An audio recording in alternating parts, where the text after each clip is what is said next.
Children with autism face many challenges that can have a significant impact on four domains, namely their social, communication, behavior, and play.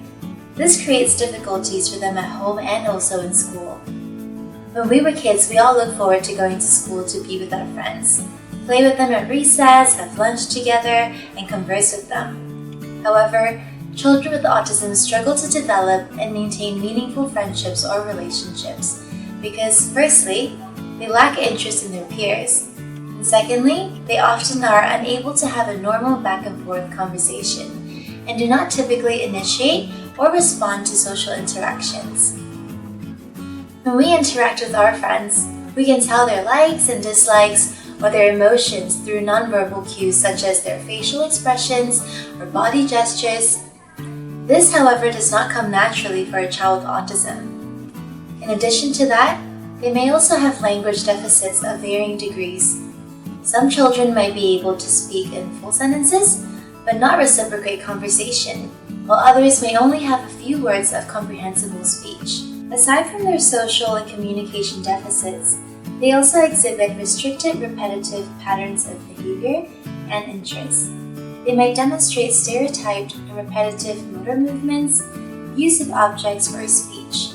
For example, they might line up their toys, flap their hands, and/or use echolalia.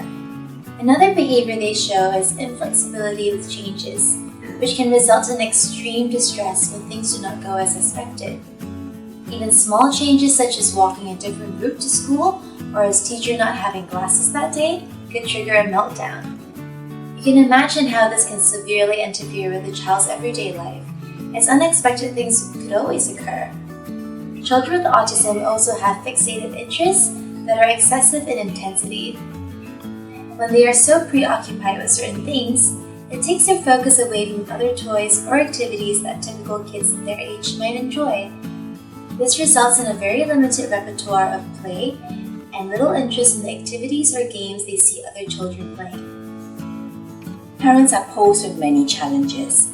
The turmoil of emotions, anger, guilt, frustration, sadness, inadequacy they face begin for some parents from the time they find out about the child's diagnosis. These emotions may continue on a daily basis as they have to manage the child, but are at a loss as to how to do so. There is also pressure from having to balance work with taking care of their child, and for some families, they may not have family support to help them. Making decisions on treatment and schooling can be challenging too. With so many options out there, some parents feel even more confused as to what treatment should they choose for their child, and at times they feel that they should provide a range of treatments for their child. There is this guilt of, what if I don't do that for my child? Will my child lose out and will not get better? Those of us who do not have a child with special needs will never have the full understanding of the pressure, the challenges, and the emotions they face on an ongoing basis. At AP, we believe very strongly in spending time with our parents and to support them in their journey. This is done through regular parent meetings and parent training sessions. As we spend time with our parents, it is not only important we discuss about their child's issues, ways to address the challenges and their progress, but we need to invest time to check in on our parents and to guide them with open honesty as committed professionals in this field.